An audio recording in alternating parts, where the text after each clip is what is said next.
오늘의 주요 뉴스입니다. 정부가 지난해 마스크 대란 이후 두 번째로 요소수에 대해서도 구매량을 제한하는 등의 긴급 수급 조치를 내렸습니다. 연말까지 주유소에서만 화물차 한 대당 30리터까지 살 수 있습니다.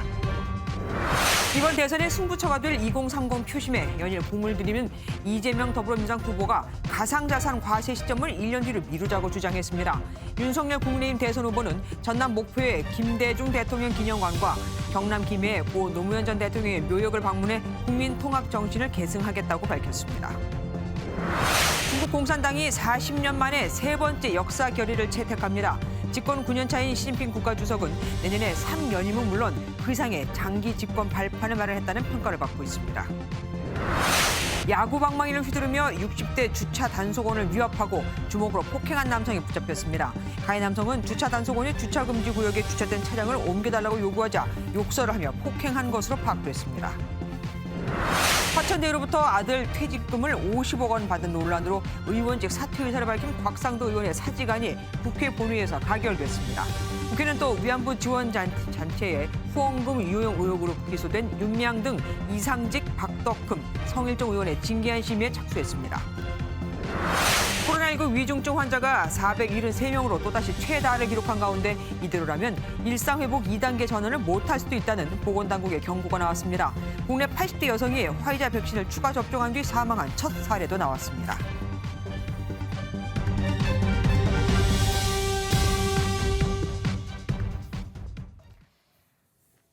정부가 요소수와 관련해 긴급 조치를 내렸습니다. 중국이 수출을 허락했다고는 하지만 일시적일 수 있는 만큼 또 들어오는데 시간이 걸리는 만큼 조치가 필요하다고 본 겁니다. 올 연말까지는 요소수를 주유소에서만 살 수 있고 화물차는 30리터, 승용차는 한 번에 10리터까지만 구매할 수 있는데 요소수를 사서 재판매하는 것도 안 됩니다. 지난해 마스크 대란 때에 이어 두 번째 긴급 조치입니다. 먼저 배준우 기자가 보도합니다. 정부가 요소수 긴급 수급 조정 조치를 제정하고 올해 말까지 시행에 들어갔습니다. 연말까지 한시적으로 확정을 했습니다만 지금에 있는 상황이 많이 좀 저희는 개선될 거라고 보고 있습니다. 다만 필요하다면 연장이 될 수 있다는. 이번 조치로 차량용 요소수를 주유소에서만 판매할 수 있고 재판매는 금지됩니다. 다만 건설 현장과 대형 운수업체 등과 직접 공급 계약을 맺어 판매하는 경우는 예외입니다. 판매량은 승용차 10리터, 화물차 30리터로 제한되는데 주유소에서 차량에 필요한 만큼 직접 주입하는 건 이를 초과해도 허용됩니다. 매점 매석을 막기 위해 요소와 요소수를 수입, 생산, 판매하는 업체는 매일 실적 관련 정보를 다음 날 정오까지 신고해야 합니다. 중고거래는 나눔이나 기부 외에는 금지되고 해외 직접 구매도 개인 사용 목적만 허용됩니다. 이번 조치를 위반하면 3년 이하의 징역이나 1억 원 이하의 벌금을 부과하고 매점 매석 단속도 강화됩니다. 정부는 국내 비축분으로 찾은 요소 700톤으로 오늘부터 요소수를 생산하기 시작했습니다. 내일은 20만 리터가 공급되는데 버스와 청소차 등 공공목적 차량에 우선 공급하고 화물차가 자주 이용하는 100여 개 주유소를 정해 화물차에 공급할 예정입니다. 다만 공급량이 차량용 요소의 국내 하루 사용량인 60만 리터의 3분의 1 수준이어서 마스크 대란 때와 같은 긴 줄과 혼란은 당분간 이어질 것으로 보입니다. MBN 뉴스 배준우입니다. 군부대에서 비축 중인 요소수 20만 리터가 오늘 전국 5개 항만 인근의 주유소에 풀렸습니다. 수많은 컨테이너 차가 몰리면서 수백 미터의 긴 줄이 생기기도 했는데 급한 불만 끈 거죠. 앞으로가 더 걱정입니다. 박기영 기자가 취재했습니다. 요소수 품절 공지가 붙어있는 주유소로 군용 트럭이 들어섭니다. 군인들이 트럭에서 군용 요소수를 내려놓습니다. 군 비축 요소수 20만 리터가 주요 항만 인근 주유소에 공급돼 컨테이너 차량을 대상으로 판매에 들어갔습니다. 항만 인근 주유소에 요소수가 공급되면서 주변 도로에는 화물차들의 대기 행렬이 이어졌습니다. 일대는 교통 혼잡도 빚어졌습니다. 군 비축분 요소수는 기존 시장 가격인 리터당 1,200원에 컨테이너 차량 한 대당 30리터 한도로 공급됐습니다. 운전기사들은 당장 요소수를 구해 안도의 한숨을 내쉬었지만 여전히 부족한 공급에 매번 이런 번거로움을 겪어야 하냐며 불만의 목소리를 내기도 했습니다. 공급한다고 그래갖고 그래서 지금 그 보자마자 바로 일 취소하고 바로 지금 줄 서 있는 거예요. 확실하게 언제 계획적으로 며칠 날 보급이 된다면 이게 조절이 가능한데 그게 없으니까 솔직히 되게 불안해요. 지금 2시간째 기다리고 있습니다. 지금 점심도 못 먹고 일에 제약을 많이 받았죠. 거의 지금 장거리 운전을 지금 못하고 있는 상황이고요. 정부가 공군 수송기로 호주에서 들여온 요소수 2만 7천 리터도 오늘 도착해 내일부터 민간 구급차에 우선 공급될 예정입니다. 하루 사용량의 3%가량에 불과한 요소수 2,700만 원어치를 굳이 1억 원 이상의 항공유를 사용해 호주에서 공수한 것이 적절하냐는 논란도 일고 있습니다. MBN 뉴스 박규원입니다. 그런데 군 비축분 요소수 공급을 두고 현장 곳곳에서 마찰이 빚어졌습니다. 컨테이너 차량에만 요소수를 팔 수 있다는 말에 일반 화물차 기사들이 주유소 입구를 막고 반발한 건데 애매한 정부 지침 때문이었습니다. 안진우 기자가 보도합니다. 군 비축분 요소수를 판매하는 부산의 한 주유소입니다. 화물차 한 대가 4시간을 기다린 끝에 주유소로 들어옵니다. 그런데 직원이 다가와 화물차를 가로막아 서더니 요소수를 판매할 수 없다고 말합니다.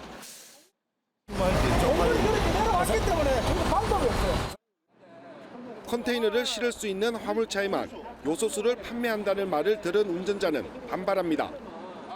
거친 말이 오가고 현장에 있던 국토부 직원까지 나서보지만 화물차 운전자의 목소리는 더 높아집니다.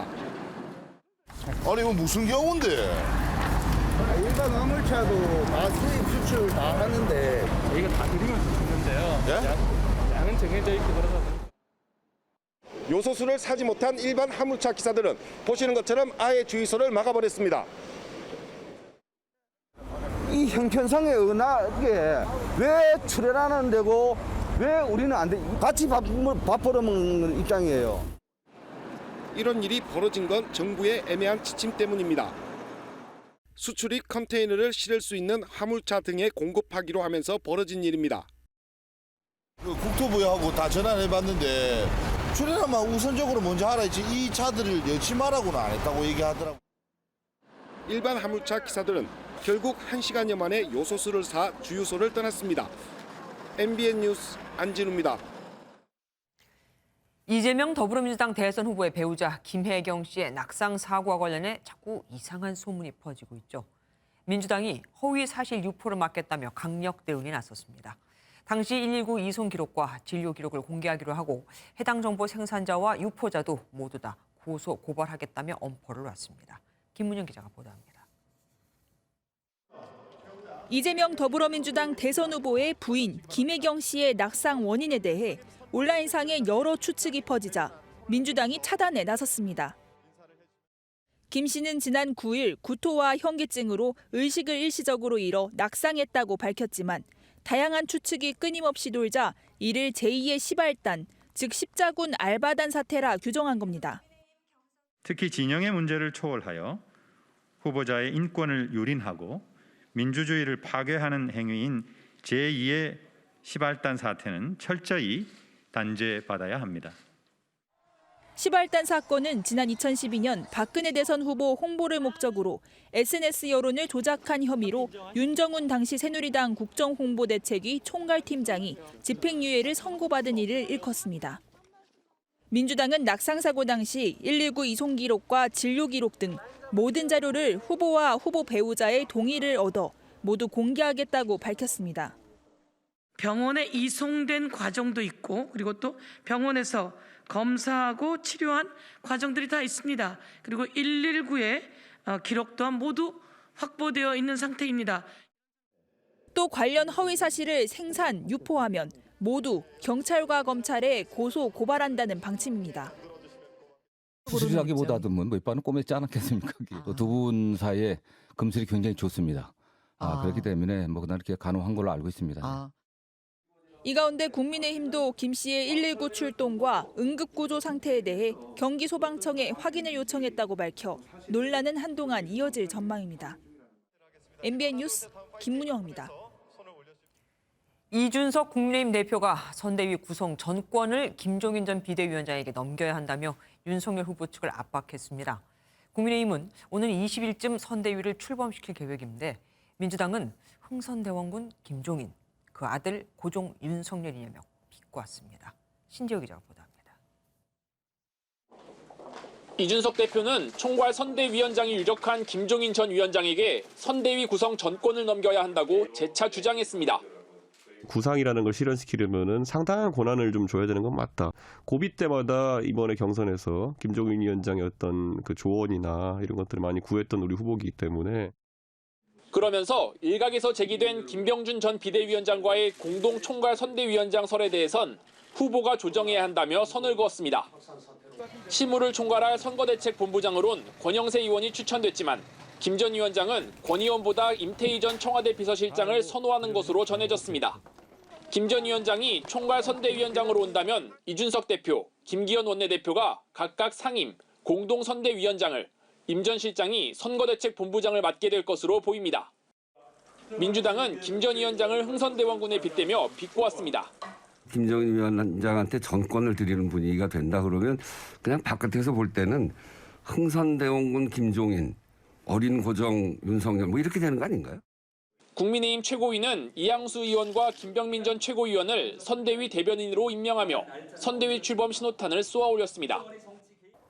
선대위 정식 출범은 오는 20일 전후가 될 것으로 보이지만 김종인 전 비대위원장의 합류 여부에 따라 그 시기도 유동적으로 변할 수 있다는 관측이 나옵니다. MBN 뉴스 신재호입니다.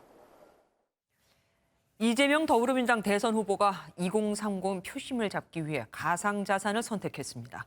가상자산 과세를 1년 미뤄주겠다고 한 건데 내년 1월부터 가상자산에 세금을 매기는 건 여야뿐 아니라 정부도 합의를 한 거죠. 야당은 이 후보가 문재인 정부와의 차별화를 시도한 거겠지만 벌써부터 대통령 당선인 행세를 하는 거냐며 비판했습니다. 이현재 기자가 보도합니다. 국회에서 가상자산 업계 관계자들과 청년 투자자들을 만난 이재명 민주당 후보는 현 정부와의 차별성부터 강조했습니다. 그러면서 가상자산의 타당한 세금 부과 기준 등을 고민하기 위해서라도 과세 시점을 1년 미뤄야 한다고 주장했습니다. 1년쯤 연기하는 것이 저는 맞다고 생각하고 250만 원부터 과세하겠다라고 하는 게 과연 타당한지. 환수된 부동산 개발 이익을 전 국민에게 가상자산으로 나눠줘 전 국민이 참여하는 가상자산 시장을 만드는 것도 당에서 고민 중이라고 밝혔습니다.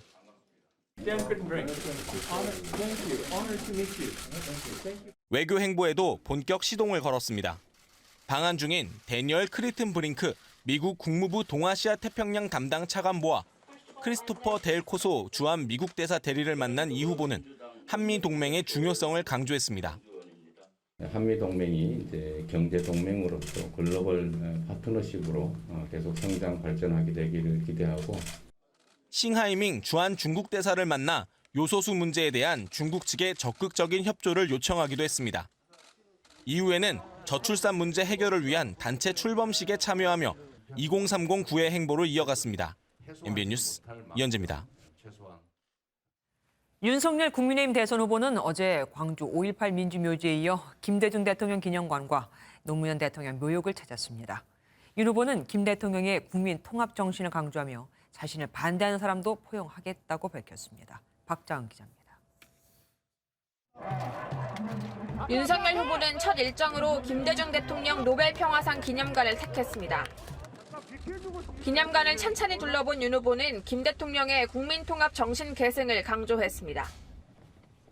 자신을 힘들게 했던 분들을 다 용서하고 또 이 IMF의 이 국난을 극복해 나가는데 이 국민통합이라고 하는 일걸음 국난 극복을 해내셨기 때문에 전날 5.18 민주묘지에서 반대자들의 시위로 헌화가 불발돼 반쪽짜리 참배를 했던 것에 대해선 반대자들도 다 포용하겠다고 다짐했습니다. 노무현 대통령 묘역으로 발길을 옮긴 윤 후보는 다정한 서민의 대통령이 보고 싶다라고 방명록을 적었고 충돌 없이 참배를 마쳤습니다. 이어 논두렁식의 검찰 수사 조작 사건 사과 요구에 대해선 더 이상 검찰을 대표하는 사람이 아니다라며 말을 아꼈습니다. 진영을 떠나서 그분의 그 재직 중에 여러 가지 일들에 대해서 평가를 어떻게 하든지와 관계없이 국민의 대통령으로서 우리 노무현 대통령을 추모하기 위해서 온 것입니다. 당초 예상됐던 권양숙 여사와의 만남은 이루어지지 않았습니다. 김대중 기념관과 노무현 대통령 묘역을 참배하며 국민통합과 포용 정신을 강조한 윤석열 후보는 1박 2일 동안의 영호남 외연 확장을 마무리 지었습니다. MBN 뉴스 박자한입니다.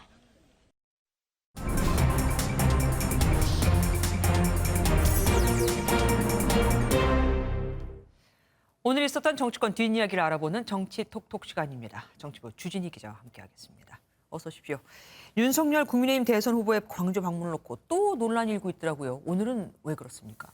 네, 윤석열 후보가 5.18 민주묘지를 방문해서 남긴 방명록이 논란의 중심입니다. 윤 후보는 민주화 인권의 5월 정신 반드시 세우겠습니다라고 글을 남겼는데요. 민주당 이경 선대위 부대변인은 반드시는 반드시, 세우겠습니다는 지키겠습니다고 이렇게 쓰는 게 맞다고 주장했습니다.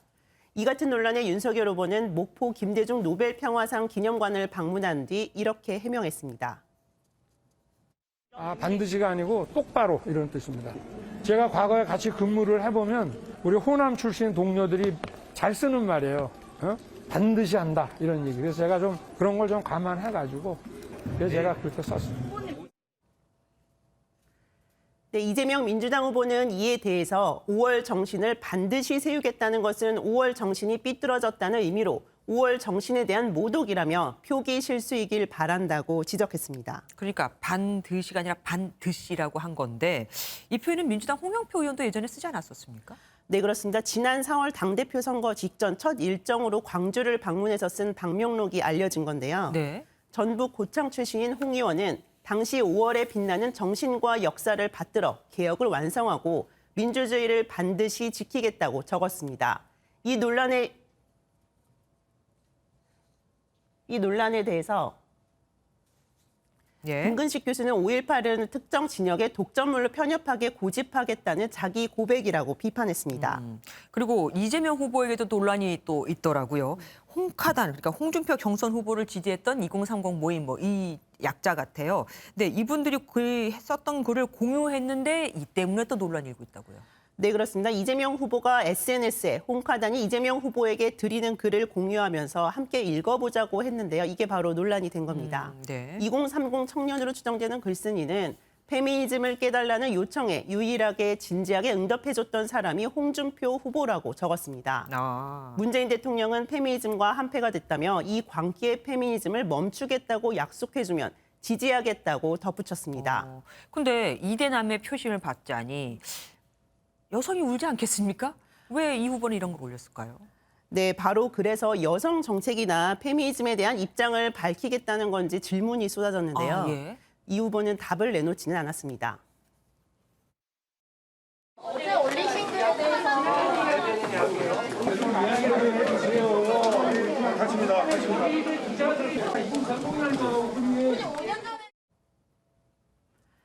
네, 아무래도 이런 차별이나 여성 문제에 대해서 이제 민감한 정당이 정의당인데요. 그렇죠. 정의당은 이제 이 문제에 대해서 차별 문제를 정확하게 밝혀달라라는 비판 공세를 높였고,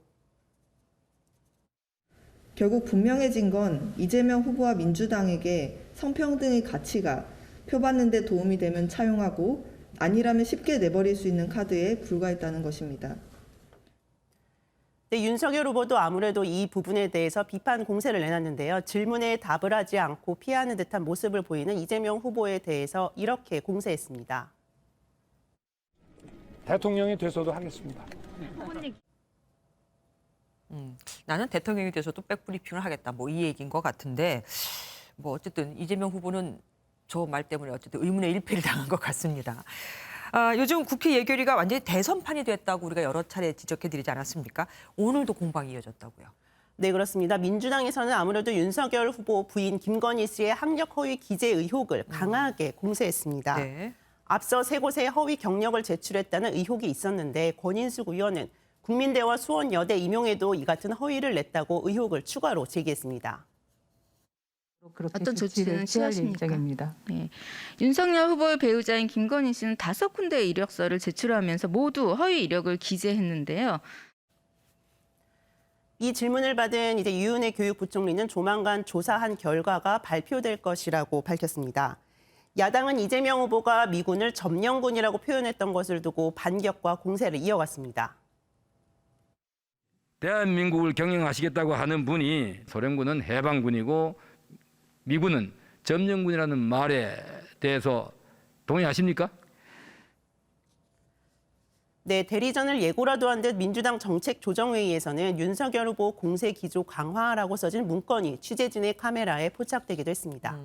예결위는 원래 내년도 예산을 심사하는 곳 아니겠습니까? 여기서도 대선 갖고 난리를 치니 국민들이 어떻게 생각할지 모르겠습니다. 지금까지 주진희 기자와 함께했습니다. 중국 공산당이 역사 결의라는 걸 채택했습니다.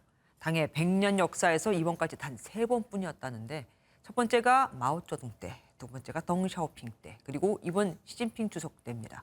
그래서일까요? 올해 집권 9년 차인 시진핑 국가주석의 장기 집권 준비가 끝났다는 평가가 나옵니다.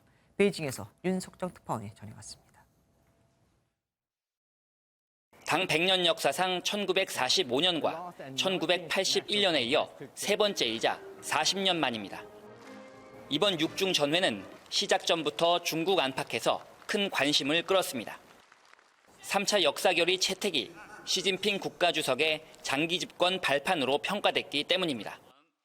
이런 이유로 역사결의는 올해로 100년을 맞은 중국 공산당 역사를 총정리하면서 2차 결의가 있었던 1981년 이후 중국이 강대국으로 부상한 과정을 비중 있게 다루게 됐습니다. 특히 2012년 시 주석 집권 이후 9년간 이뤄진 반부패, 경제, 외교, 군사적 성과가 상당한 분량으로 실립니다.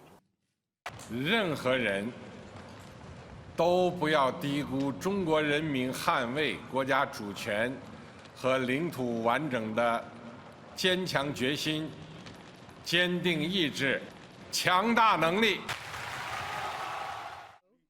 6중 전회에서는 또 정치국 상무위원 7명의 집단 지도 체제를 완화하고 시진핑 주석 1인에게 권력을 더 집중시키는 방향으로의 권력구조 개편도 논의됐습니다.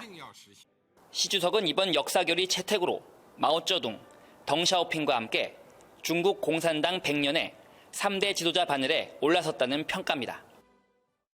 3차 역사결의를 채택한 중국 공산당은 내년엔 20차 당대회를 열고 시진핑 주석의 3년임을 공식화할 것으로 전망됩니다. 베이징에서 MBN 뉴스 윤석정입니다.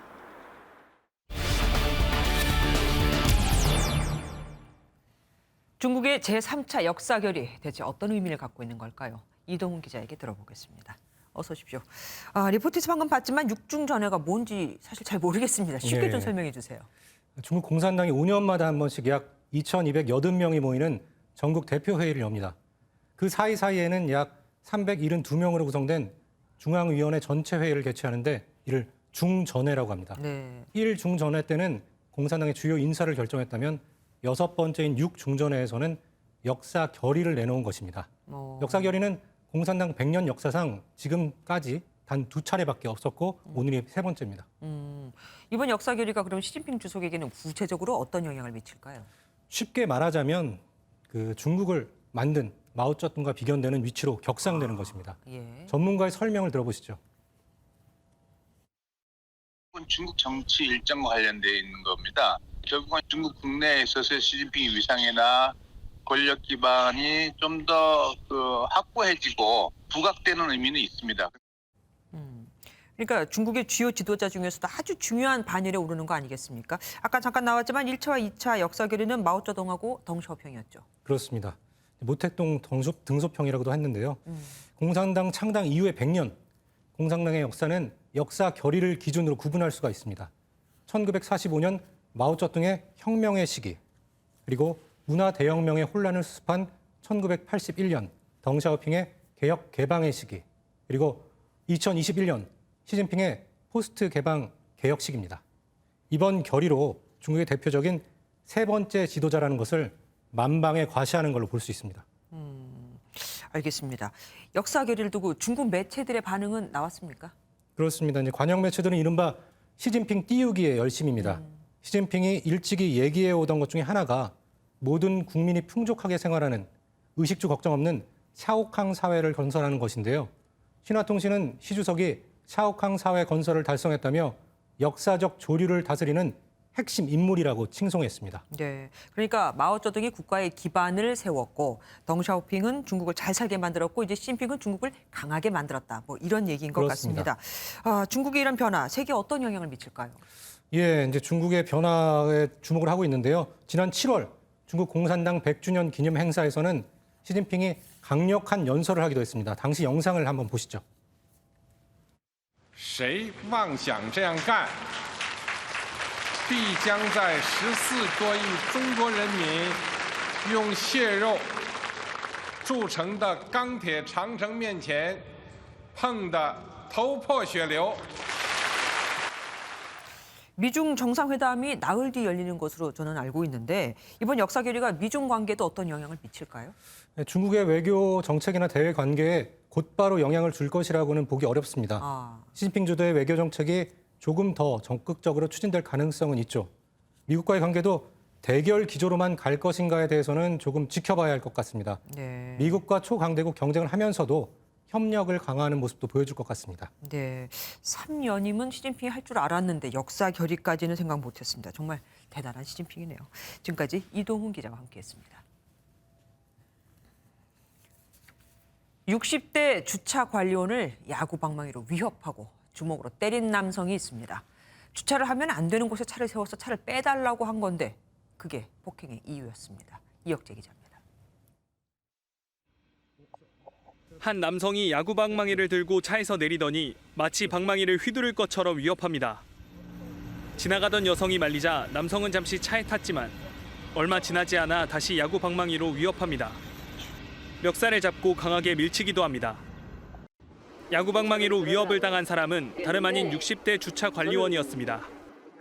처음에는 야구 방망이로 때리려다가 자기 운전석 문을 쳐가지고 야구 방망이는 한 손에 들고 한쪽 손으로 제 가슴을 두 대 때리더라고요. 이곳은 주차가 금지된 곳입니다. 가해 남성은 차량을 이동해달라는 말을 듣곤 피해자를 위협했습니다. 평소에도 민원이 빈번한 곳인데 이날도 민원이 들어와 주차관리원이 단속을 나갔다가 폭행을 당한 겁니다. 폭행 장면을 목격한 행인이 가해 남성의 행동을 제지해 더 큰 피해를 막을 수 있었습니다. 술 드셨어요? 야, 너 먹었거든요. 야야, 그러지 마시고. 달려 내려올 때까지만 해도 저도 조금 무서웠는데 그 현장을 딱 보자마자부터는 제가 다칠까 봐 걱정을 많이 없었던 것 같아요. 가해 남성을 현행범으로 체포한 경찰은 특수공무집행 방해 혐의로 입건하고 검찰에 송치했습니다. MBN 뉴스 이혁재입니다. 주한 미국 외교관들이 택시와 접촉 사고를 낸 뒤 아무런 조치 없이 도주했습니다. 그런데 경찰 조사를 거부하는 건 기본, 음주 여부조차 검사를 못하게 하고 있습니다. 면책 특권을 믿고 있는 거죠. 강재묵 기자가 취재했습니다. 어제 오후 5시 40분쯤 서울 남산터널 인근 도로입니다. 준 외교관 번호판을 단 차량이 택시 뒤를 들이받습니다. 택시기사가 내려 차 유리창을 두드리고 대화를 시도해보지만 차는 그대로 가버립니다. 저 도망가네. 이 사고를 낸 차량은 이 길을 따라 약 1km 가까이 더 주행한 뒤 미 8군 기지 초소 앞에 멈춰섰습니다. 차 안에는 미국 외교관을 포함해 모두 4명이 타고 있었습니다. 미군 기지로 들어가려는 외교관 차량을 뒤따라온 택시기사가 제지하려 했지만 역부족이었습니다. 몇 킬로를 지금 도주했는데 내리지도 않고 지금 이러고 있는 거예요? 내리게도 못하는 거예요? 사고 신고를 받은 경찰이 출동해 운전대를 잡은 외교관에게 사고 경위를 물어도 아무런 답을 하지 않았습니다. 외교관들은 관사가 있는 기지로 들어갔고 체포나 구금을 당하지 않는 면책 특권을 갖고 있어 경찰 조사가 여의치 않는 상황입니다. 억울하죠. 마땅히 해야 될 걸 안 하니까요. 어느 나라 사람인 건 떠나서 사람이잖아요.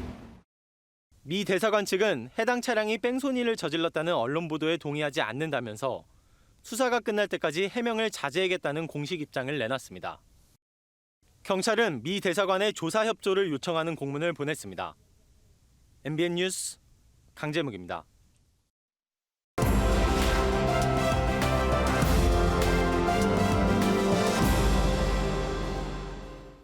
키워드를 살펴보는 오늘의 화제, 빅뉴스 시간. 오늘은 김보미 기자와 함께하겠습니다. 어서 오십시오. 첫 번째 키워드 뭐 준비하셨습니까? 네, 첫 번째 키워드는 달랑 명함만 주고 갔다입니다. 누가 누구한테 왜요? 네, 영상 먼저 보시겠습니다. 초등학생이 가만히 서서 우산을 만지고 있는데 갑자기 인도 쪽에 주차돼 있던 화물차가 후진을 합니다. 이 초등학생은 후진하는 차량에 그대로 밀려서 넘어지고 마는데요. 차량 운전자는 이를 보지 못했는지 아이가 고꾸라져 있는데도 차량을 돌려 나가려고 합니다. 필사적으로 기어서 뒤로 물러나가는 학생. 이 아찔한 장면이 담긴 CCTV가 커뮤니티에 공개되면서 누리꾼 사이에서 굉장히 많은 공분을 사고 있습니다. 아이가 크게 다치진 않았습니까? 어쨌든 서 있는 건 보이는데요. 네, 이 학생이 자신이 조카라고 밝힌 커뮤니티 글 작성자는 조카가 다리가 바퀴에 깔렸지만 검사해보니 크게 다치지는 않았다고 말했습니다. 하지만 운전자가 달랑 명함만 주고 별다른 조치가 없었던 것에 대해 화가 난다며 경찰에 신고한 상황이라고 밝혔습니다. 그러니까 경찰 수사가 시작된 상황인데 이런 상황에서는 어떤 법이 적용이 될까요? 명함을 줬으니까 또 뺑소니인 것 같기도 하고 아닌 것 같기도 하고. 네, 일단 피해자 측은 별다른 조치 없이 갔으니까 뺑소니가 적용될지 일반 사고로 적용될지 아직 두고 봐야 할 것 같다고 밝혔는데요. 전문가들에게 물어보니 인명피해가 났을 때 과연 적절한 조치를 취했느냐가 쟁점이라고 하는데 한번 들어보시겠습니다. 적절한 조치 없이 도주하면 뺑소니란 말이에요. 성인인 경우에 성인이 괜찮다라고 얘기를 하면서 연락처를 주고 갔다. 적절한 조치라고 볼 수 있는데 어린아이인 경우에 괜찮다고 해서 연락처만 주고 현장을 떠났다고 한다면 이제 이 적절한 조치에 해당하지 않는다라고 볼 수 있는 거죠. 네, 즉 성인이라면 스스로 판단할 수 있고 사후에 연락을 다시 취할 수 있으니까 이제 문제가 없다는 거고 어린아이는 상황이 다르다 보니까 당시 상황과 피해 정도를 더 따져봐야 한다는 분석입니다. 그러니까 앞으로 뭐 수사 상황을 보면서 경찰이 어떻게 결론을 내릴지를 봐야겠네요. 다음 키워드 보겠습니다. 한국의 미소. 지금 방금 내용과는 굉장히 다릅니다. 네, 우리나라를 대표하는 국보 반가사유상 관련한 소식인데요. 오른발을 왼쪽 무릎 위에 걸치고 깊은 생각에 잠긴 듯한 두 개의 불상. 한 번쯤은 보셨을 겁니다. 네. 반가사유상은 전 세계 원형으로 남아있는 게 70여 점 정도 되는데 그중 2점이 우리나라 국보로 지정돼 있습니다. 온화한 미소를 머금고 있는 것이 특징인데 이 2개의 반가사유상이 6년 만에 동시에 국립중앙박물관에 함께 전시된다고 합니다. 뭐 반가운 소식이긴 한데 저 2개가 같이 있다는 게 뭐 특별한 의미가 있습니까? 네, 두 반가사유상을 독립된 공간에서 함께 전시한 건 지금까지 총 3번으로 드물었다고 합니다. 이번에는 전시 방식을 완전히 바꿔서 최욱 건축가가 새롭게 꾸민 사유의 방을 마련했다고 하니 직접 방문하셔서 보시는 것도 좋겠습니다. 한 점 있을 때보다 2점을 동시에 놓으니까 그 미소가 배가 되는구나. 그리고 얼굴을 비교하는 재미, 시대 50년 차이를 느끼는 재미, 그다음에 각각 웃고 있지만 웃는 표정이 다른 것들, 이런 것들을 비교하면서 보면 일본에서는 목각으로 만든 것도 굉장한 보물로 친다던데 우리는 저런 걸 2점을 나란히 두고 있으니까 참 자랑스럽기도 합니다. 다음 키워드 보겠습니다. 2025년 드론 택시 뜬다. 말 그대로 날아다니는 택시가 생긴다는 겁니까? 네, 맞습니다. 하늘을 나는 택시 다들 상상만 해보셨을 텐데 몇 년 후에는 현실이 됩니다. 도심 환경교통, 즉 UAM은 흔히 드론 택시로 불리면서 사람을 태우고 하늘을 날 수 있는 무인 이동체를 말하는데요. 정부가 2025년 상용화를 목표로 이 드론 택시 생태계를 구축하고 있는데 오늘 김포국제공항에서 시연 행사가 열렸습니다. 오늘은 3분에서 5분 정도 3km 상공을 비행하는 걸 성공했다고 하네요. 어느 정도 가는 건 봤겠는데 근데 얼마나 높이 떠서 갔습니까? 네, 오늘 시연 비행에는 볼로콥터라는 독일의 드론형 모빌리티가 투입됐습니다. 이 기체는 2인승이라 승객 1명을 태울 수 있고 최고 속도는 시속 48km에서 최고 고도는 50m입니다. 오늘은 승객을 태우지 않고 3분 정도 행사장 주변 상공에서 선회 비행을 하고 무사히 착륙했습니다. 그러면은 얼마나 걸려요? 이제 뭐 어디 가는데요? 네네. 가는데 이제 잠실까지 가는 데는 한 10분 정도 걸린다고 이제 알려져 있습니다. 네, 이러다가는 뭐 옆 나라 가서 점심 먹고 여기 와서 저녁 먹고 이런 날도 오겠습니다. 다음 키워드 보겠습니다. 테슬라 대항마, 이건 뭡니까? 네, 다음 키워드는 테슬라 대항마인데 전기 자동차 업계 1위 테슬라의 대항마로 평가받는 미국 스타트업 리비안이 나스닥에 상장합니다. 리비안 시장 가치는 1,070억 달러, 우리 돈 126조 1,500억 원으로 예상되는데요. 리비안 시가총액이 1,000억 달러를 넘어서면 미국의 빅3 완성차 업체인 포드와 GM, 스텔란티스의 시가총액을 앞지르게 됩니다. 와, 과연 테슬라를 넘어설 수 있을지 굉장히 궁금합니다.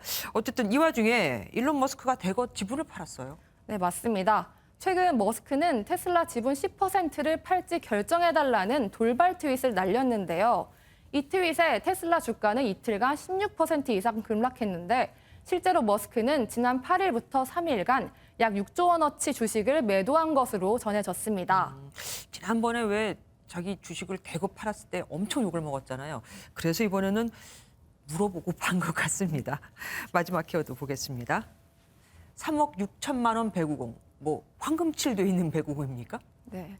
2000년도에 개봉한 톰 행크스 주연 영화 캐스터웨이를 기억하실까요? 기억하죠. 네, 무인도에 떨어진 톰 행크스에게 유일한 친구는 바로 배구공 윌슨이었습니다.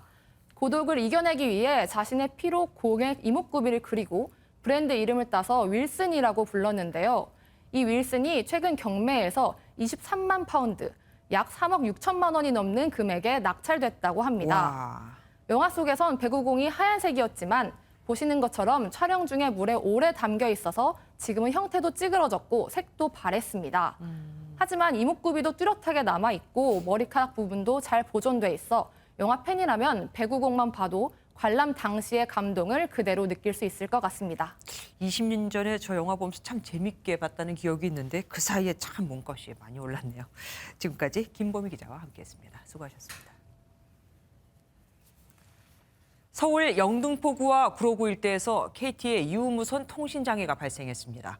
서울시가 수목공사를 하다 실수로 광 케이블을 끄는 게 원인이었는데 어찌됐든 시민들은 또를 외쳐야 했죠.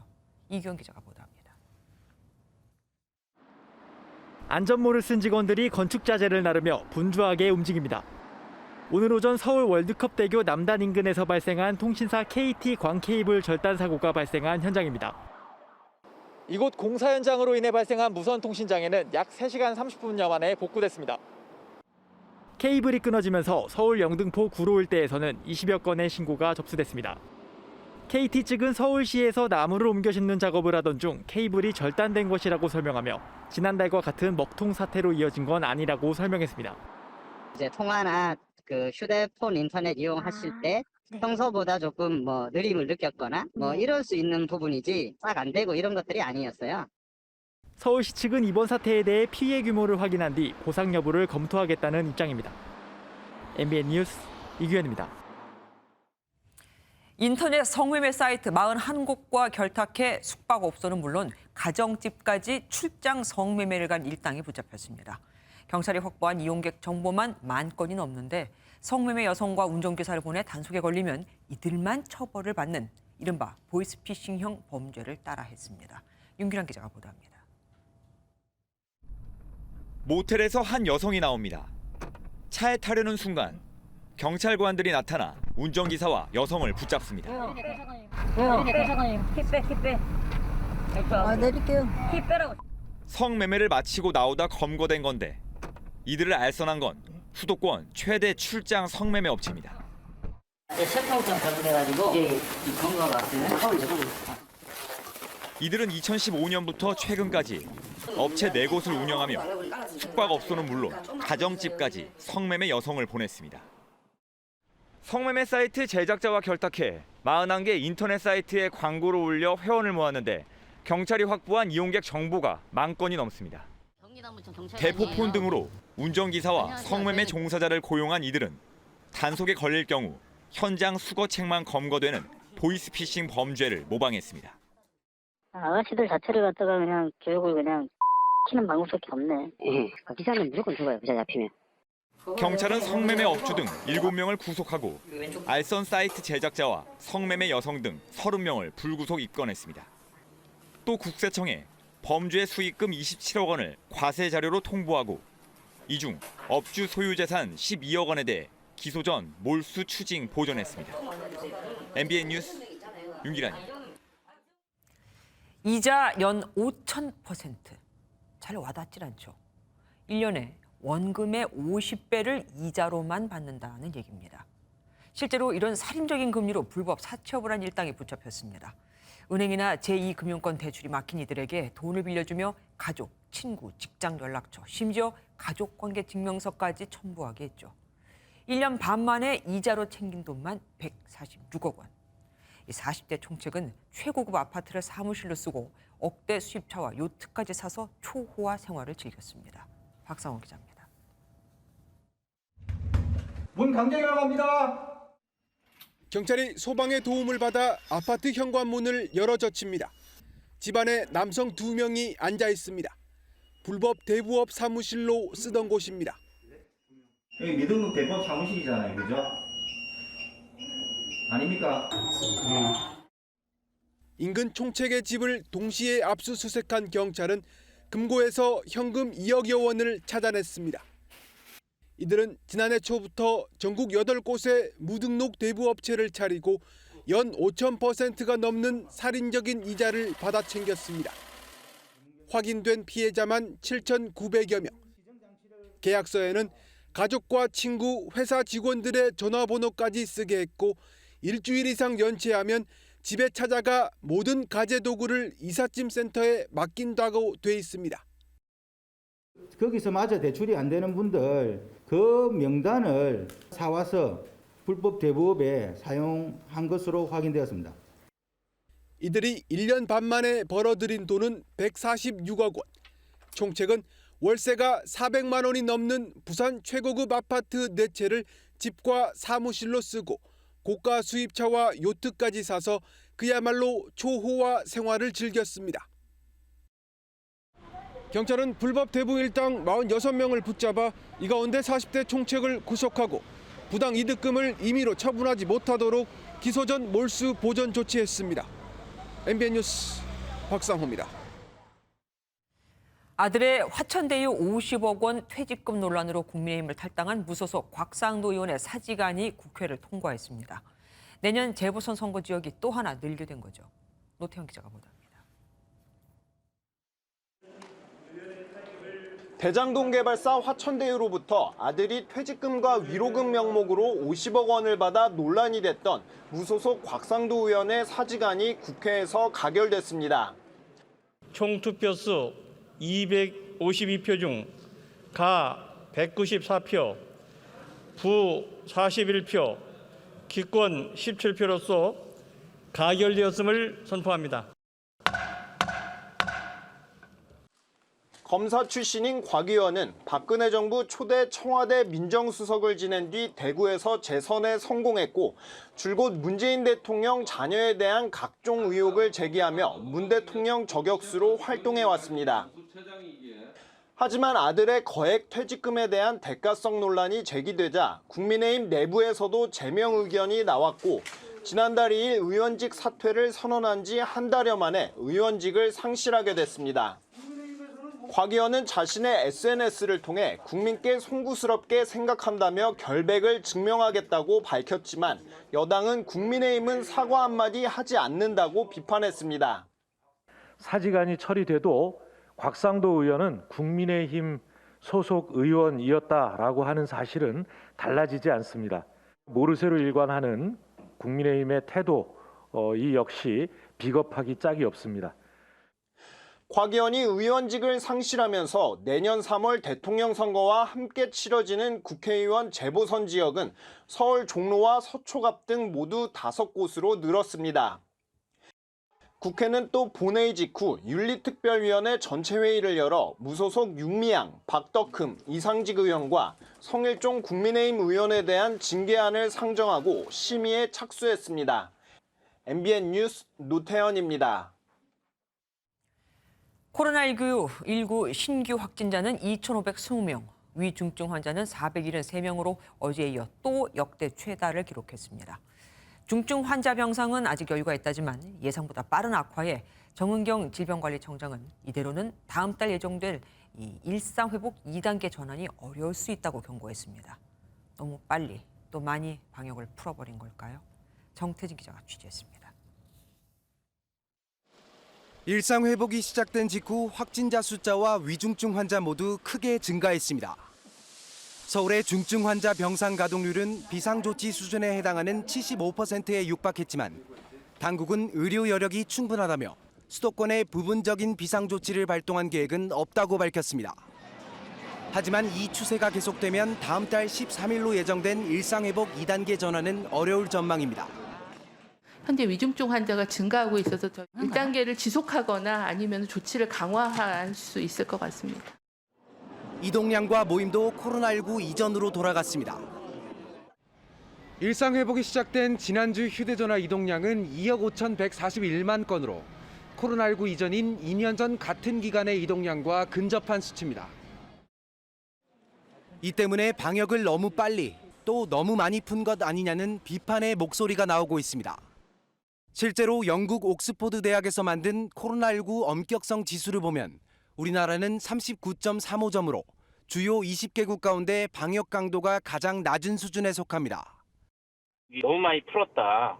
그런 객관적 지표 가지고 얘기한 분석도 있는데 결국은 계획을 좀 촘촘하게 짜서 조심스럽게 이제 풀었어야 되는데 이제 당국은 내일부터 부스터샷도 카카오, 네이버를 통한 자녀 백신 접종을 시작하고 50대 이상 부스터샷 접종 간격도 한 달 앞당기는 등 위중증 차단에 고심하고 있습니다. 화이자 백신으로 부스터샷 접종 후 사망한 첫 신고 사례가 나와 당국이 인과성을 조사하고 있습니다. MBN 뉴스 정태진입니다. 미국의 소비자 물가지수가 31년 만에 최대폭으로 상승했고 중국의 생산자 물가지수 역시 역대 최고를 보였습니다. 전 세계가 그야말로 물가 비상인데 결국 풀린 돈을 걷어들이려면 금리 인상이 이루어질 것이라는 전망에 힘이 실립니다. 워싱턴에서 최중락 특파원이 전해왔습니다. 휘발유 가격이 하루가 다르게 치솟았습니다. One price one day and then tomorrow it's like up 30 cents. 마트에서 장 보는 것은 두렵기까지 합니다. Salmon it went up $2, like from $10.99 to $12.99. That's kind of high. 미국 노동부가 발표한 10월 소비자 물가 지수는 지난해 같은 달보다 6.2% 급등했습니다. 1990년 12월 이후 31년 만에 최대폭 상승으로 전문가 전망치 5.9%를 넘어선 결과입니다. 소비자 수요가 회복되고 전방위적 공급망 차질과 인력 부족으로 물가가 꾸준히 오른 것으로 분석됩니다. 바이든 대통령도 인플레이션 추세를 뒤집는 것이 최우선 과제라며 직접 물가 관리에 나섰습니다. The major retailers, Walmart, Target, and the leading freight movers, FedEx and UPS. They assured me that the shelves will be stocked in stores this holiday. 중국 국가통계국이 발표한 10월 생산자 물가 지수도 지난해보다 13.5% 상승해 1996년 10월 이후 가장 높았습니다. 전 세계 물가 비상사태가 벌어지면서 인플레이션이 일시적이지 않을 수 있다는 의견도 커져 미국 정책당국의 고민도 깊어지고 있습니다. 최근 미국 중앙은행인 연방준비제도는 양적 완화를 축소하는 테이퍼링을 시작하면서도 신중한 반응을 보였지만 물가 상승률이 지속될 경우 금리를 올릴 것이라는 관측이 힘을 얻고 있습니다. 워싱턴에서 MBN 뉴스 최중락입니다.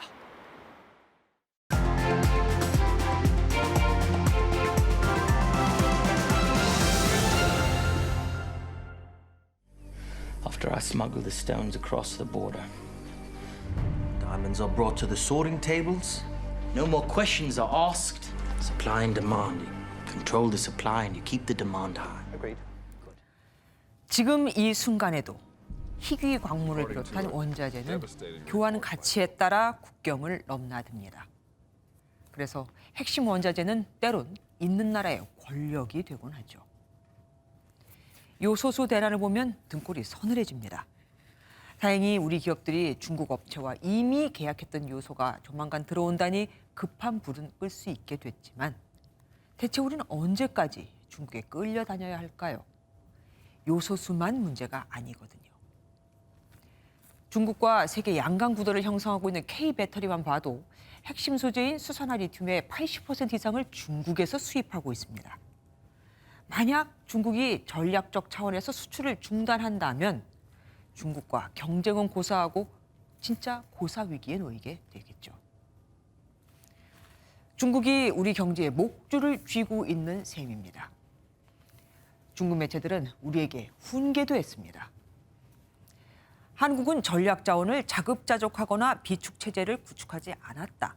일본과 갈등으로 반도체 위기를 겪어서도 말이다 하면서요. 국제 분업은 이제 세계 경제의 기본이 됐습니다. 하지만 낮은 생산비로 인해 원자재 생산이 중국에 집중된 상황에서 벌어지는 원자재 공급난은 어떻게 해결을 해야 할까요? 고든 나무는 있어도 고든 사람은 없다는 중국 속담이 있습니다. 남을 속이지 말라는 우리와 달리 중국은 자녀들에게 남에게 속지 말라고 가르칩니다. 수입선 다변화와 전략물자의 자국 내 생산은 선택이 아닌 필수가 된 이 시대에 속지 않게 대비하라는 중국 속담은 이제 우리가 되새겨야 할 말이 됐습니다. 정부는 지난 9월 소재, 부품, 장비 경쟁력 강화 2주년 백서에서 해외 의존도가 높은 품목의 수입선 다변화를 선제적으로 펼치고 있다고 자찬했습니다. 그리고 요소수 사태가 터져버렸죠. 이게 뭔 망신입니까? 시급히 기업, 산업계와 머리를 맞대고 생존 전략을 짜야 한다는 걸 정부는 지금이라도 기억했으면 좋겠습니다. 김주아의 그런데 오늘은 중국이 원자재 수출 중단하면 있습니다.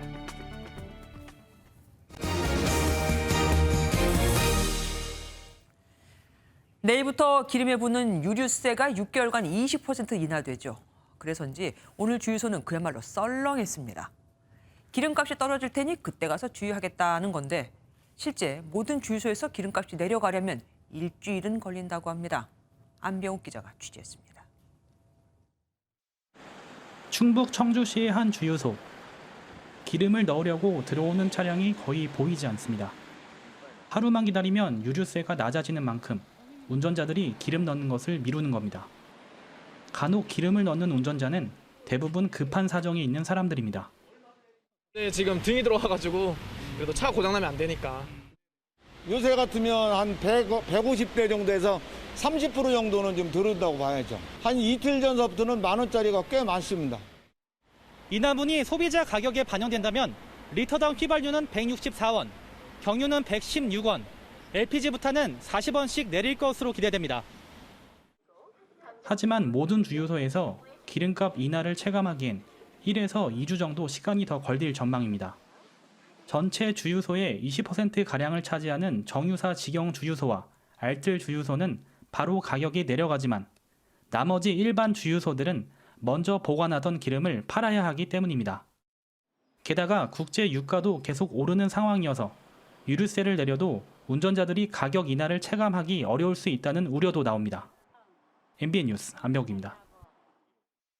지난 4월 LG와 SK 배터리 분쟁을 막후 중지한 것으로 알려진 존 오소프 미 상원 의원이 한국을 방문했습니다. 올해 34살의 오소프 의원은 50년 만에 최연소 상원 의원으로 미국 정계에서 차세대 대권 주자로 주목받는 인물인데 이런 그가 이재명, 윤석열 두 후보와 약속을 잡았습니다. 뜨는 해를 만나겠다는 걸까요? 조차원 기자가 오소프 의원과 단독으로 만났습니다. 방한 중인 존 오소프 미 상원의원은 최근 미국 정부의 반도체 정보 제출 요구에 대해 우려보다는 협력을 강조했습니다.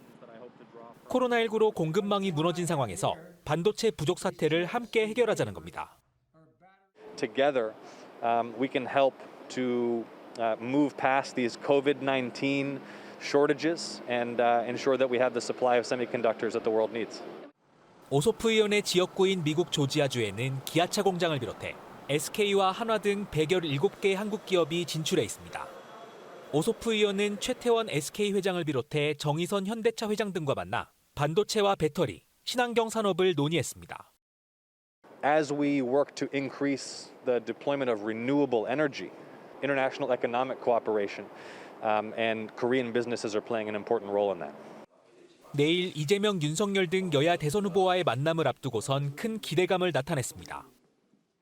Understand their perspectives, build a working relationship with them, because it's vital that American leaders have strong relationships with Korean leaders.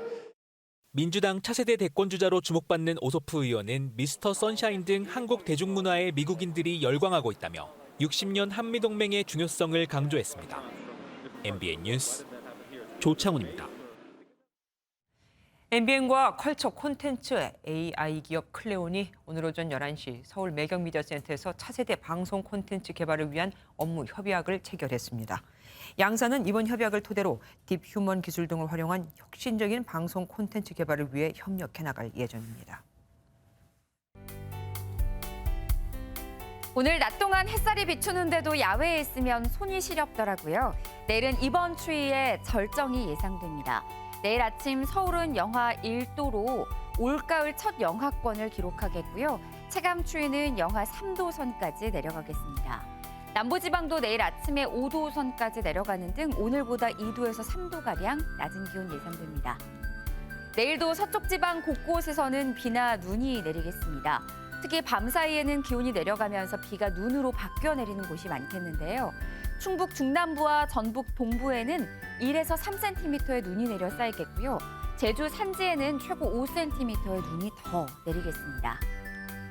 높은 산지에서는 눈이 내리는 곳이 있는데요. 수도권은 오늘 밤까지 빗방울이 조금 떨어질 수 있겠습니다. 찬 공기가 지속적으로 유입되면서 내일 아침 오늘보다 기온 낮겠습니다. 남부지방 호남에는 내일 오후까지 비가 이어지겠는데요. 한낮 기온 보시면 광주 10도, 여수 12도, 대구는 11도 선에 머물겠습니다. 동해안은 비 소식 없이 맑은 하늘이 예상됩니다. 내일 강릉의 아침 최저 기온 2도 선까지 떨어지겠습니다. 주말 낮부터 추위는 조금 누그러들 전망입니다. 날씨였습니다.